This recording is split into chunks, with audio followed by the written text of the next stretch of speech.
My Smocked pants video has over 10,000 views and I am shocked and grateful and amazed, but I still get asked how long they really take you to make. And so today I was going to just stream me making a pair of the Smocked pants for my aunt now that the fall colors are out. No cuts, no edits. We're just gonna make it together so you can see how long it really takes. And besides, I need the motivation to get something done today. So you guys are my sewing buddies. All right, timer's on.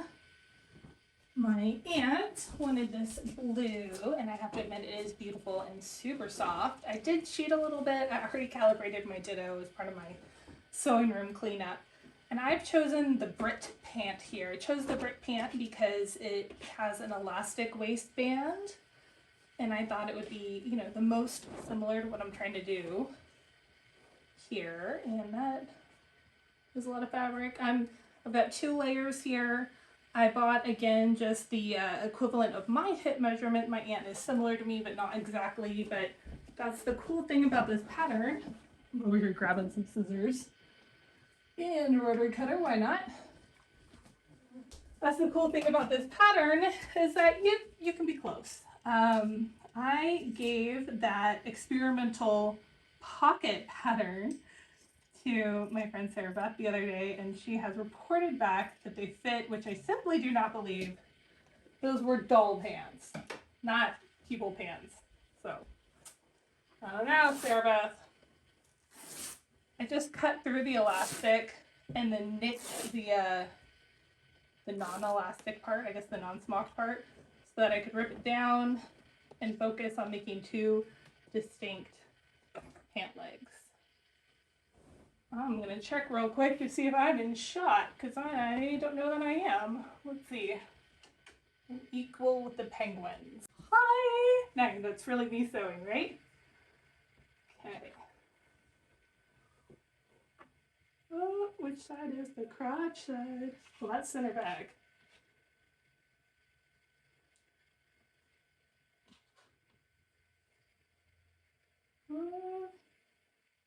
Now I have questions.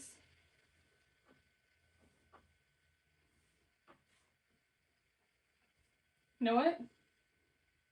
Pause, time out. I don't think this pattern is going to work. Because I don't know what's going on with this notch here. So I'm going to pause the camera while I figure it out. This doesn't count as making it. This counts as me making a mistake. Hold on. All right, so this is the hip line, and this particular pattern has a 2-inch waistband, which we're totally ignoring because we are doing a smocked waistband instead. I am going to go ahead and pick an arbitrary amount for this to go over and try to line up that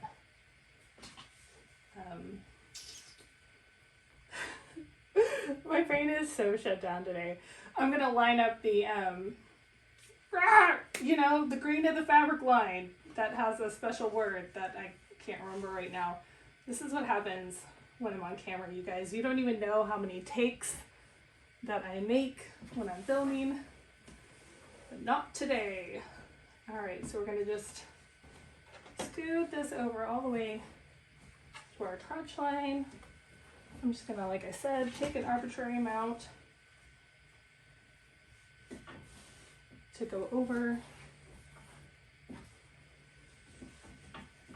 then drop some weights because this is slippy. It's trying to escape on us. Trying to make sure that my 2 pieces are laying even on top of each other.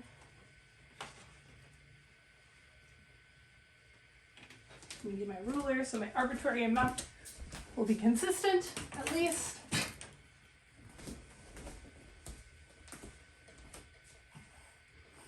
I know that it rises on this side, so we're going to go with this side. And yeah, why not 3 inches? So that means when I cut the other half, I want to make this line 3 inches from the start of the smocking as well. No. Yeah, because this is going to hit 2 inches over, more or less, because, you know, seam allowance. So let's do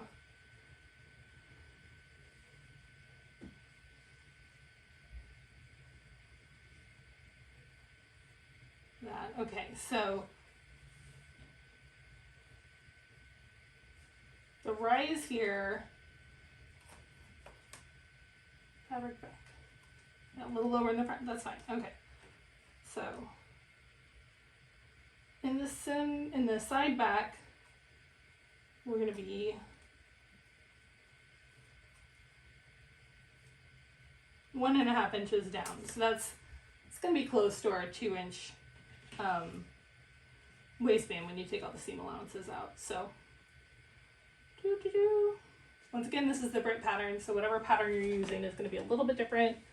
I really enjoyed just using a pajama pants pattern if you don't have the ditto, because these pants are just kind of loose and flowy, right? That's why I chose the Brit pattern. It's a palazzo pant, going for our loose and flowy again. All right. And this time I decided to experiment and see if maybe if you flare this leg a little bit, that might be fun. And now I've lost my scissors. Where are you at, buddy?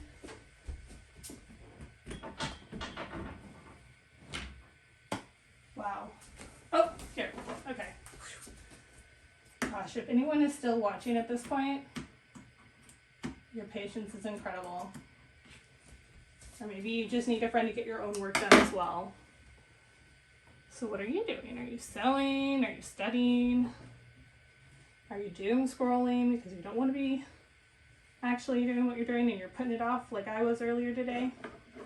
Nah. I know you guys are responsible individuals. You're not doom scrolling. You're doing something productive with me.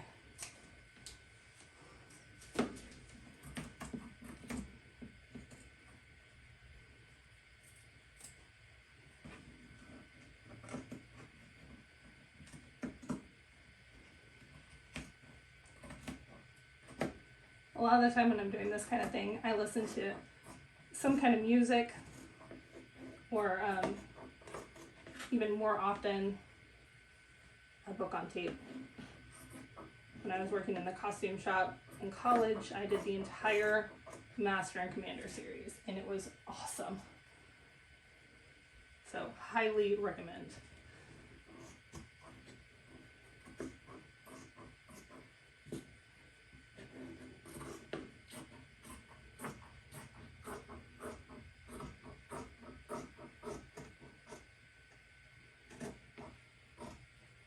I know that this is kind of a palazzo style build, and I am using the ditto to fit my aunt, but I am worried that maybe it's a little short, or maybe she wants pants. So it does kind of curve out here, which is great, and I'm just going to rip it the rest of the way down that straight line for her, so she can make it pants if she feels like it.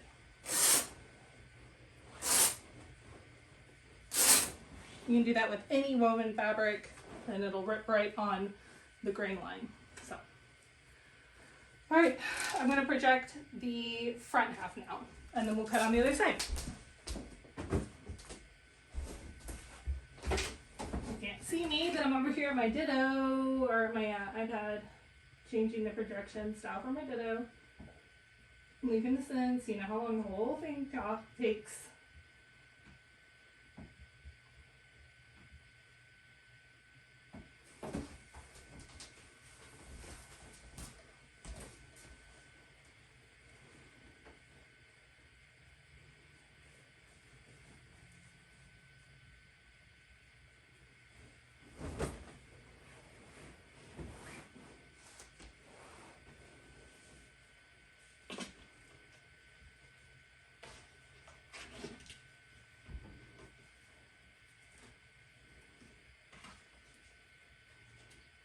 Alright, and Susu, if you're watching this, I'm just going to let you know, it takes a,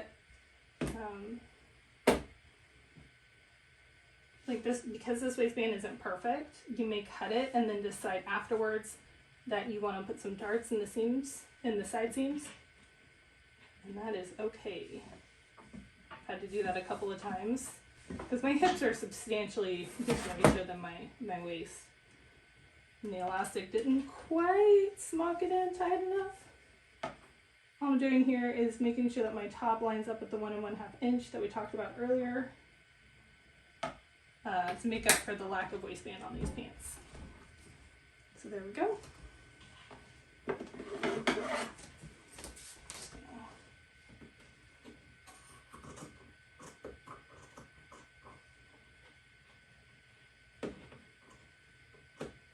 And lay that just a little bit flatter. I find my little fabric weight and I can lay it down really nice.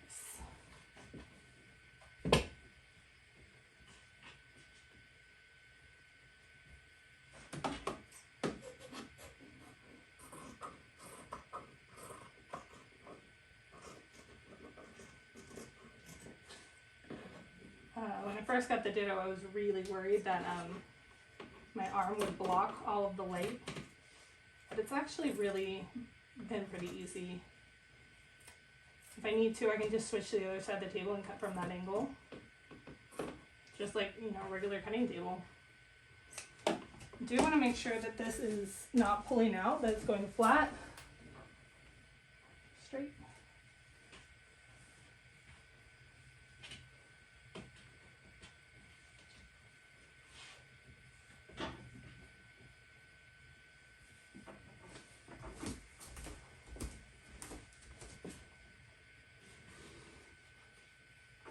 Just straight down from that corner.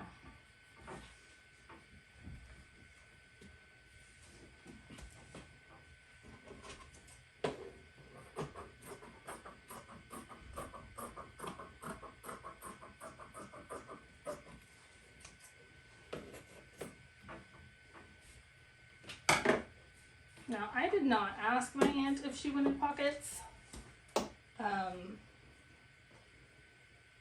She always has really cute purses. So maybe we just give her one pocket, yeah?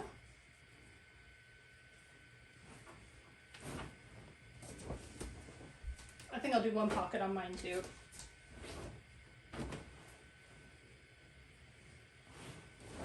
So I'm gonna fold my big pant leg in half.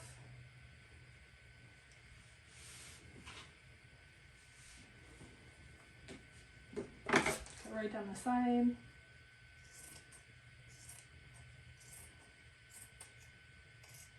And I want to slowly rip it so that I know I'm going straight, because this is very wrinkly, difficult fabric. Straight down, say 5 or 6 inches, so about right here.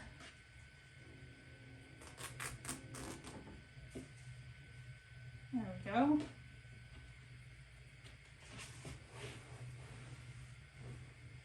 And even if she does want pants, my aunt's a little shorter than me, so I don't feel bad taking this bottom off.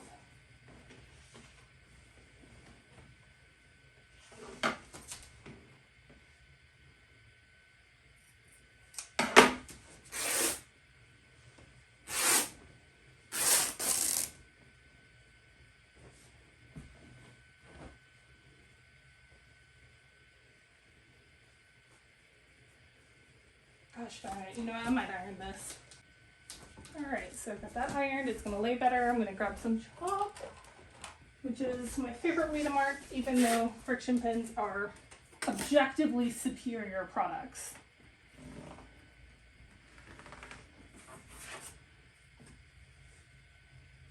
Okay, I'm going to bounce down an inch and 5 inches. And draw my kidney bean.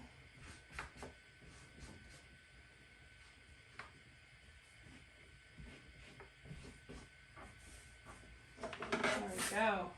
The beautiful art of sewing, I say, close enough.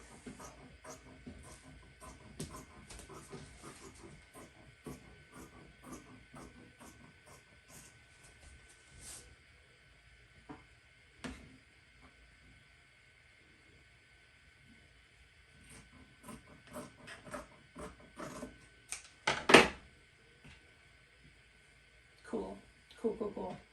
Only cut through one layer. It's amazing the mistakes you still make after you've been sewing since you were 5. Like, you know, not hitting both layers, and that's okay. Just come back at it. There we go. And now I'm feeling guilty because what if she puts something in one pocket and then it becomes unbalanced? So let's just make 2 pockets. Oh, hold on everybody. Time out. Husband is calling me. Alright, I'll do this for Aunt Susu because she's awesome, but me? Yeah, I'm sticking with 1 pocket. It's just too much effort, and I'm too lazy. Go to the pocket. It's funny how if you're sewing for other people, you'll make sure. Oh, maybe this is just me though. When I'm sewing for other people, I'll make sure you know everything's perfect. Every little piece is finished correctly and, you know, turned or whatever it needs to do to make it perfect. And when I sew for myself, I usually don't even finish the garment. It's usually just kind of held together with safety pins, and my husband always calls me out on it. I'm always like, yeah, I'm finishing it. It's almost done. There we go. Which means I've got to cut this other pant leg in half as well. Whoop, love this blue. Alright.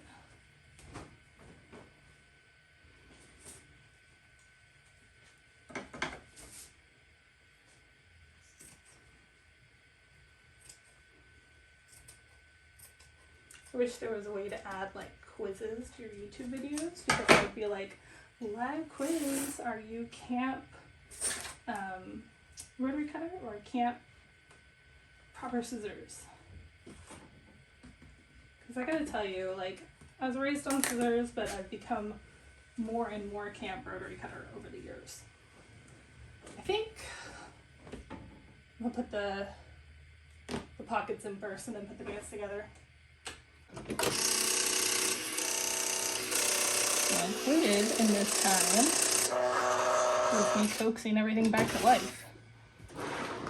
Getting it all set the way I want it to be. First of all, where is my thing? This is a serger that's capable of doing free arm sergering, which is just freaking amazing in my opinion. Aha. But I don't want it in that mode right this instant. Also gonna grab my little pokey thingy so that I can get us back to a 4-thread safety stitch, which is one of my favorites now. I didn't have this before I had a serger. We need yellow, blue, green, and purple. And this is all yellow. I should probably put some blue on, at least in the needle positions. When in doubt, put your color where your needle is. Yellow should be fine on the inside, no one will see it. Let me grab my tools. Do I need to move my needles? Well, I need to add one, that's for sure.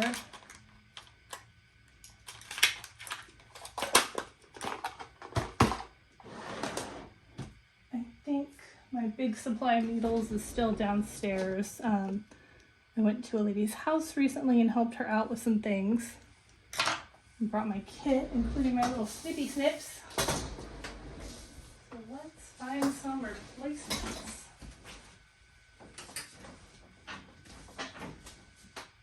What are we dealing with? All my off-brand goodies.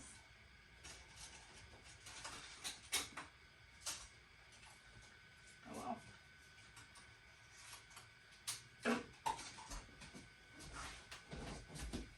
I found a needle, and that's what's important, right? I mean, is it a serger needle? No. But that's okay. Just gonna pop out to my main menu and see B and D. Okay. Can do. That's already in B. So we'll just slip this one into D. And then we'll have a happy serger. There we go.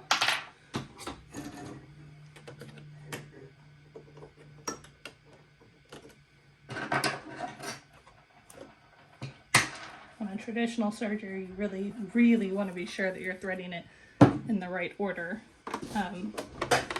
Luckily on air threaded machines, it doesn't matter as much. They're less picky because all the thread is going to be inside of tubes anyways. So I'm going to pull all this free.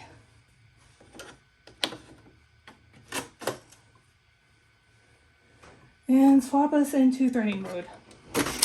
There we go. So this is the Husqvarna Viking 600, which is a cover lock machine as well. There we go. Give you a better view of me threading the whole thing. But there's also 400, which also auto threads, which is really nice. And it is just a serger. So if you feel like you don't need all these bells and whistles, that might be something to look into for you. Got a wheel, hand wheel until you hear it lock, just like that. And then you gotta get just a little bit in the hole so it shoots right on through. I never get tired of how freaking cool this is. All right, let's see. And green. Oh my gosh, I said put the blues on the end, and here I am putting the blues into my other. That's okay. Well, you know, I have 4 blue. I tell people all the time, you don't really need 4 of every single color when you're serging. You just need some neutrals to go on the inside, some brown, or some khaki, some black, some white, and then you can easily just supplement with the proper colors in the needle position. But as you can see, and probably have seen in the background of some of my videos, I do not do as I say I do. I am a thread hoarder. Okay, my bleed is up. I'm just double checking my little 2-thread converter is down and my A. I'm going to switch this back to normal. And we're in A mode. I'm going to switch it back to stitch mode and actually thread my 2 needles in the B and the D position with the yellow and blue thread. So here we go. When I first started using this machine, a couple of times I missed this little channel, and let me tell you, that is a sad day right there. Kept thinking, what am I doing wrong?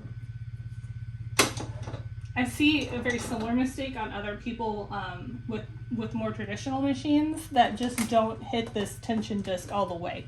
So the thread will be laying across the tension disc and not really be in the tension disc. So sometimes when I fix a machine at work, it's not really that I'm fixing it, it's that I'm just explaining how to thread it properly.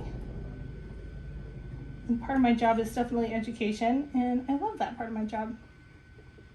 I love helping people sew or create what they want to, what they're excited about, or show them a little trick that can save them some time that they didn't know about, like this little threader right here.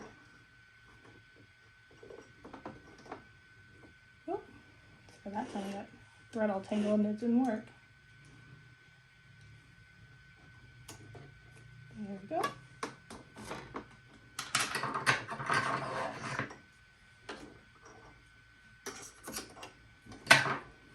And because I'm using the front of the foot, it's got to go actually through the hole specifically, or it'll just break when I start sewing. So there it is, and let's see if I can sweep it clear.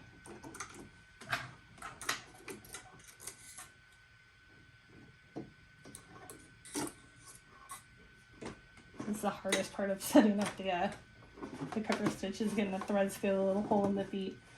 But this one in the back, my D needle, I don't need to worry about it because in the 2 regular serging positions, it's just like a regular serger. There we go.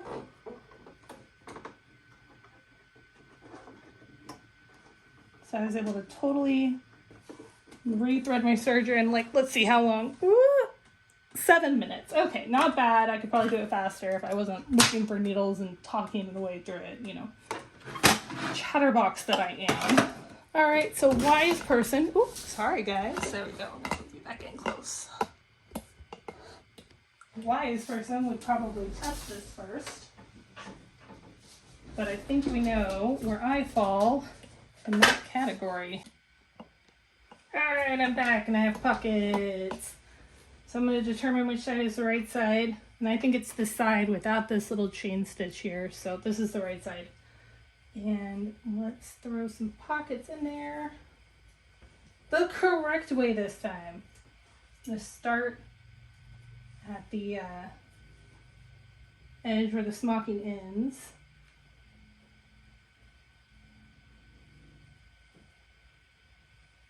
And find the flat side of my little kidney bean. Right sides together and pin down. All right. Well, I'm pinning.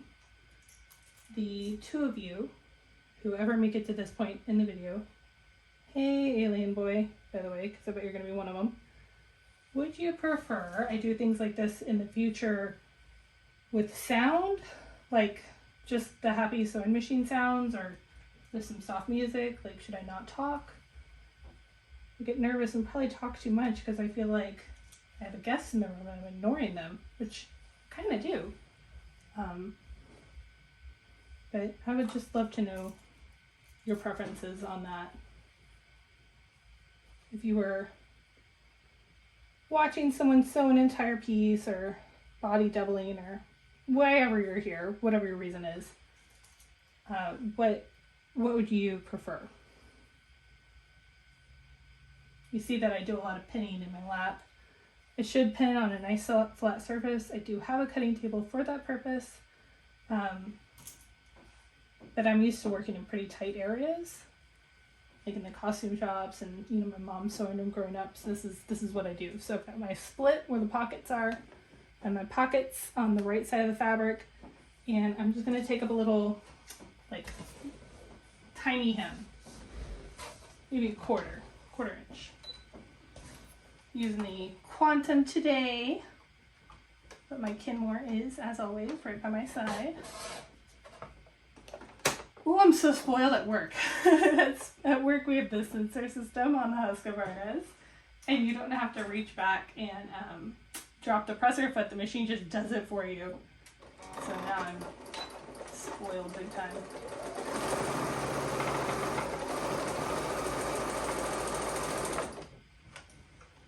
Just gonna pivot down here and go straight up the other side without stopping.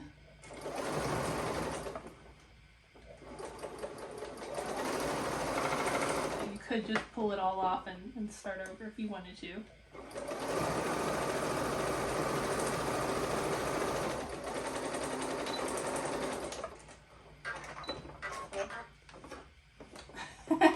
I tried to pull it off again because, like I said, at work they just take care of those details for you. Alright, so before I go on to the next step, I'm going to press these so I have a nice edge right there, possibly even top stitch them, but before that, I'm going to move on to my other pant leg.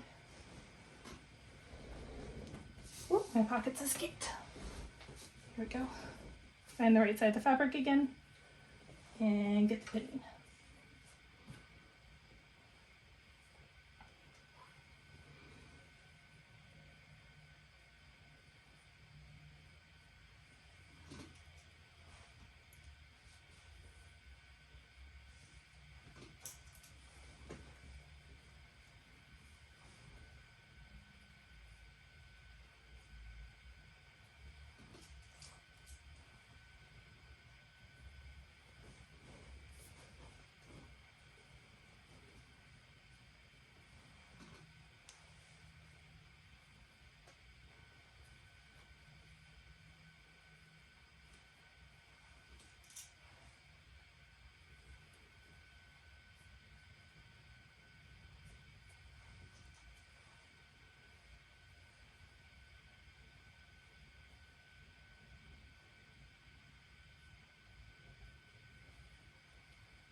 I think maybe the lesson that we learned here is that pockets are not hard.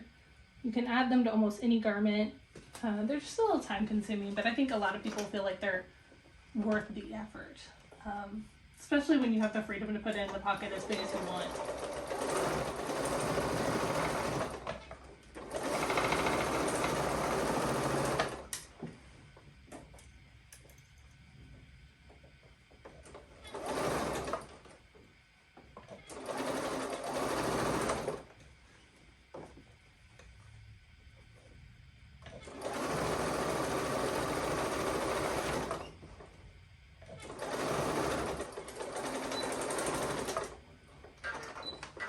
annoying. One of these days I'm gonna have to do an ASMR style video of like how all my machines in my room sound different from each other.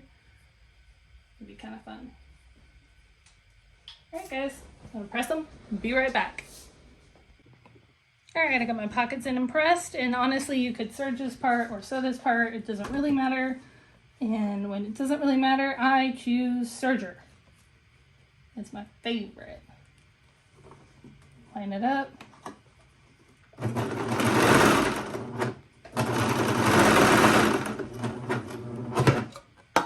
There goes my little catch tray. Just closing that side right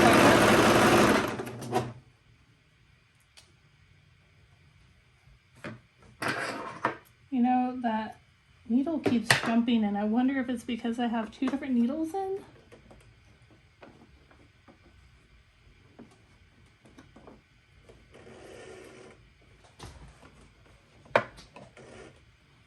I don't know. If it keeps messing up, I might have to actually go get my proper needles. Make sure that they're both the same.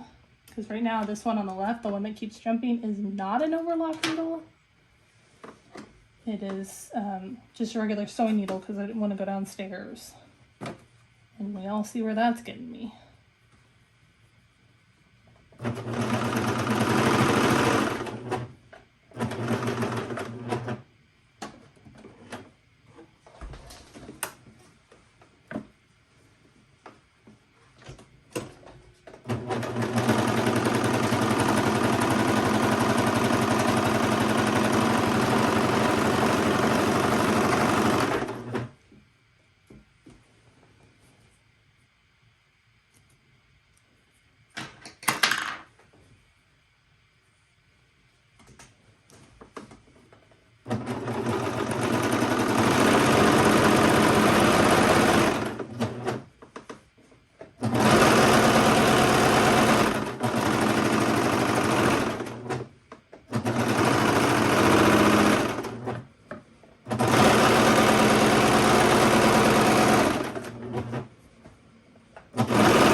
We'll have to go back in and make sure that this pocket is nice and sharp right here. But I'm going to do that on the sewing machine in a minute, right after I finish this side. So one more time, right sides together.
Machine, clean things up.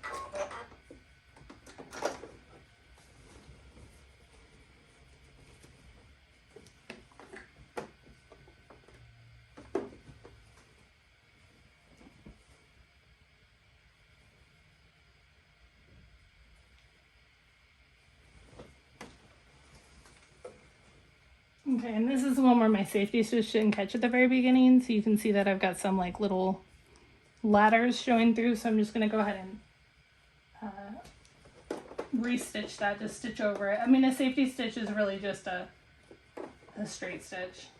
Well, it's a chain stitch, but you know, same effect. So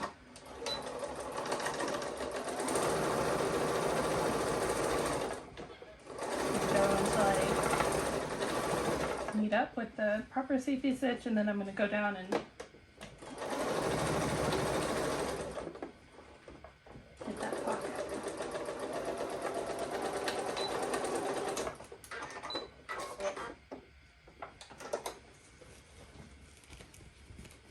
There we go. Cleaner look.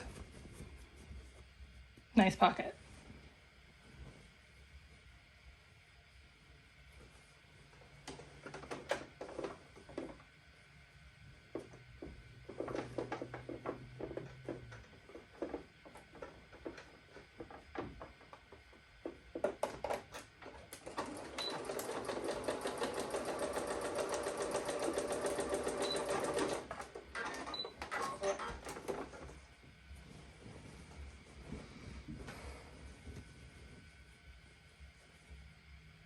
Yep, looks good.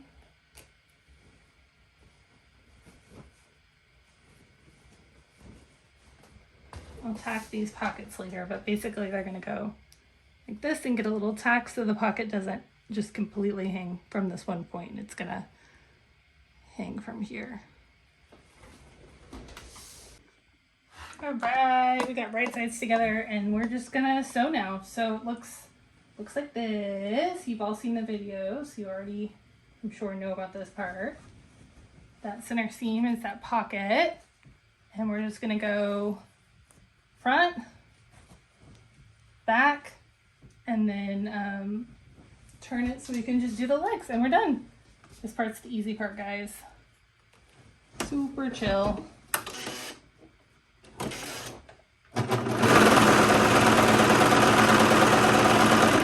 Sure that is, yep, we're good with the safety stitch.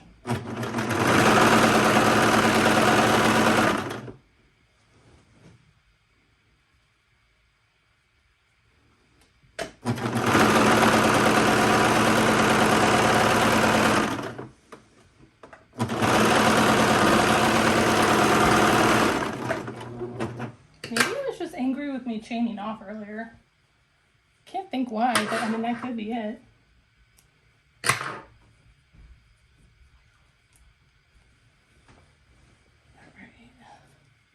So much thread to snip.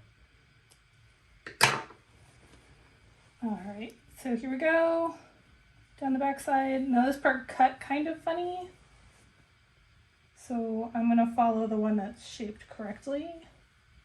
And not the one that has this weird, like, extra wonky part hanging out. If you're having trouble cutting this fabric, I would definitely suggest pressing it first. That will help you get better control over all those little wrinkles.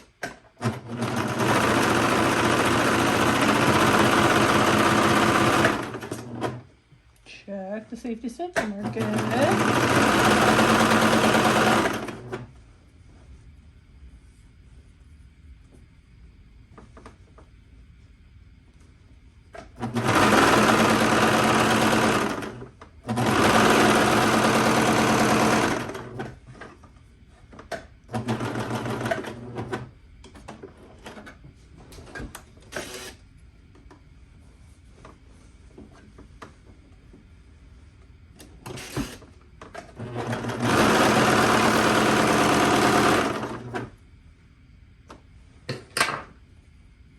This pattern has that weird little L shape, so. All right. Center crotch line together. I can find it. Here we go. And then it's just right down the legs. And then we're gonna press it.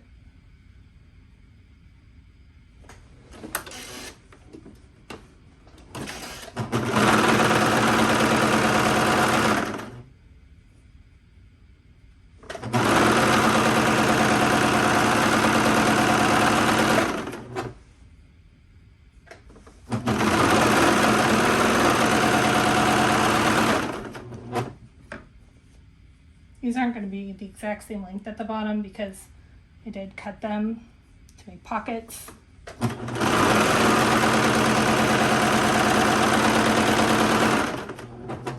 Hey, pretty close though.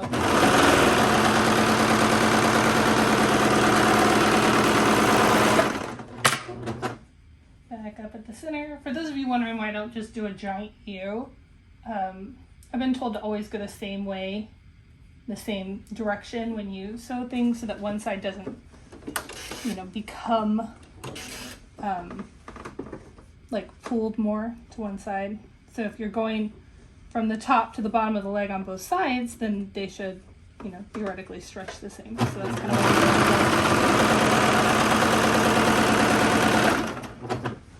what the weight of it is just pulling. These fabrics are nice and wide, makes them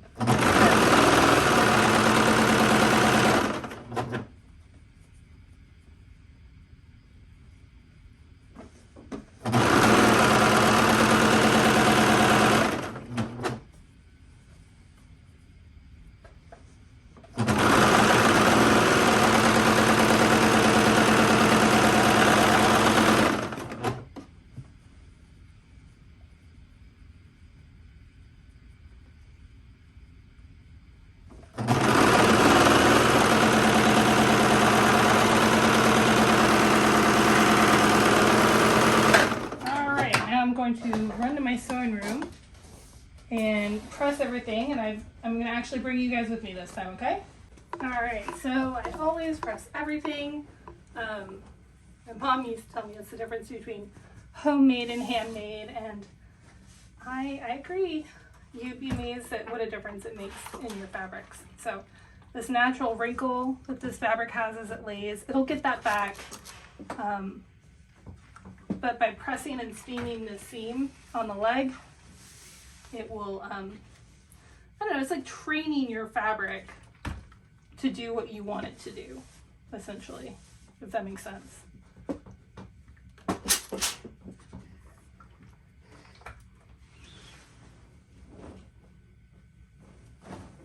do love the noise the fabric makes.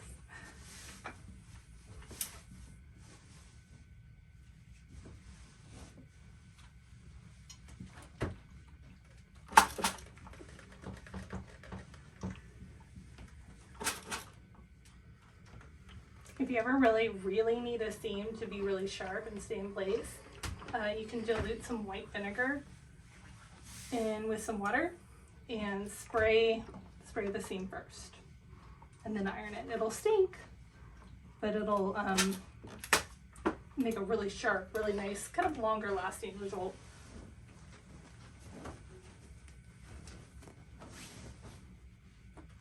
I'm just gonna go around and press all of these open to one side.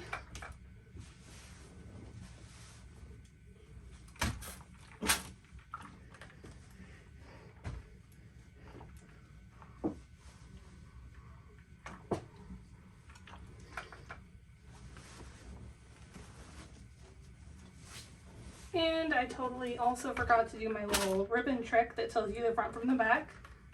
But it's not a big deal because with pockets, she'll know that the pockets go in the front. So kind of a little trick there for her.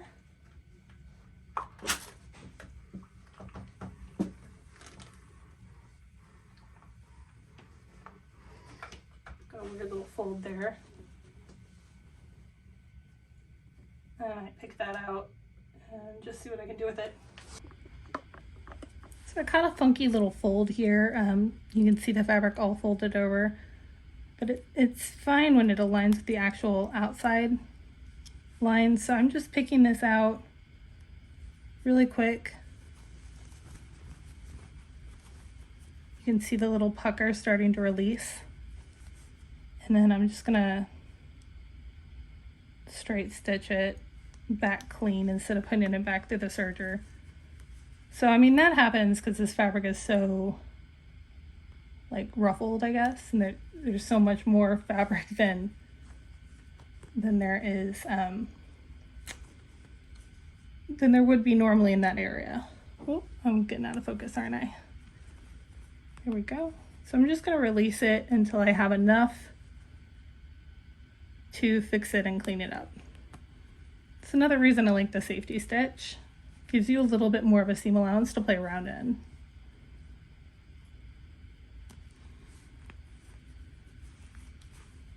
I'm gonna go down a little bit further.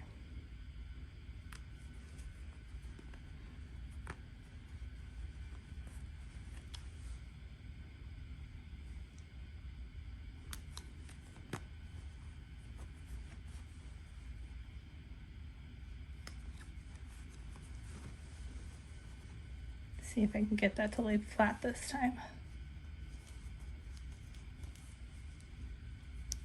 Looks like I need to go. Oh, see, and that's the danger of using a serger. It does cut a hole in your fabric as you sew. It's okay though. Hopefully it's so near the end it won't matter.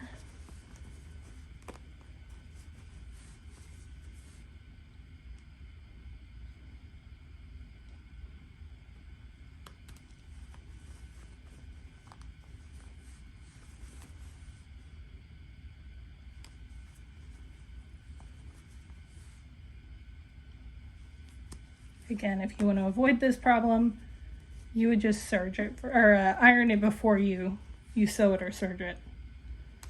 And then it'll lay nice and flat and you won't have this much trouble. Okay, but I don't think you're going to be able to tell.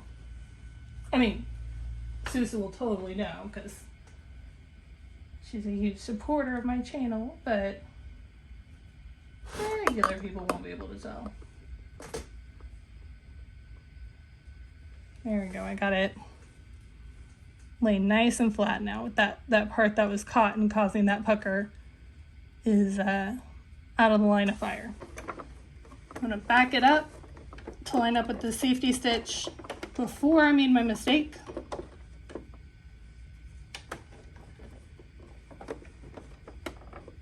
There we go.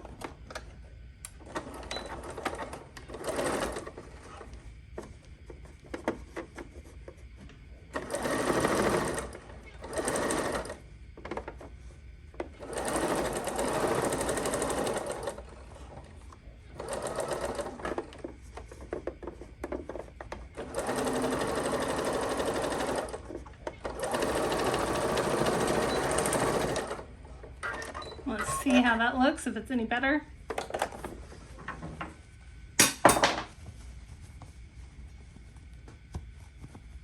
Much better, but now this kind of divots out. It's got a little extra fabric there, so I'm gonna take a little more, make it a straighter line.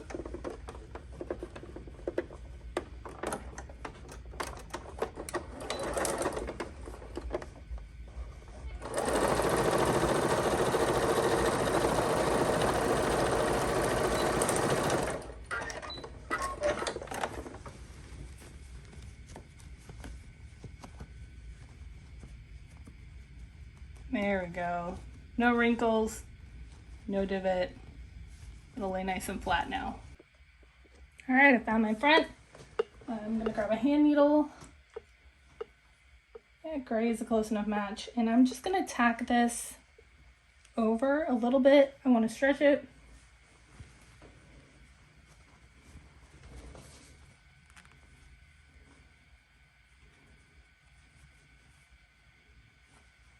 And then tack it so that when she's sliding the pants on and off, the pocket moves with her.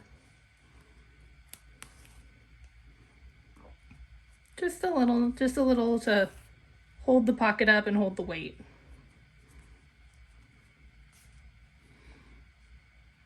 And I bet you it's just going to completely disappear into the smocking.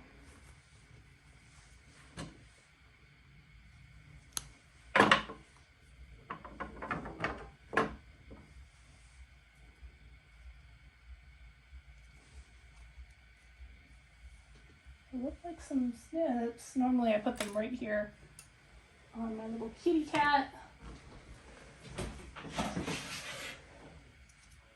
I went on an adventure this week. Okay.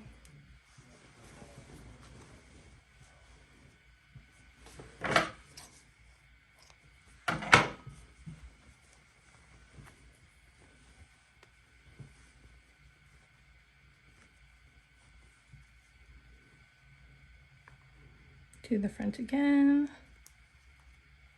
Now, when I send these to Susu, they aren't going to fit. I guarantee you that waistband's going to be too loose. So what she's going to do is just take some darts up along those seam lines to make that nice and snug around her waist, and then we'll see. I don't know if I like the Brit pattern for this, just because it's a little shallow in its draft, but that might just be my aunt's size in the Ditto and not the pattern. So I'm holding judgment until I see it in action. So if she wants to take it up, she can take up on the side seam from here to here, or on the front and back on a dart here as much as she needs. Hopefully you're confident now, and you can see that it does take longer if you add pockets. It does take longer if you mess up those pockets, but this is still a quick and easy project to get done. And I hope that you do make a pair and send me a picture with the hashtag #MakeWithKaedy so I can see what you've done. All right, happy sewing, and don't forget to answer the question if I do more of these in the future. Do you want me chattering away, or just the sound, or perhaps some music? Just let me know and we'll try it again sometime. Bye.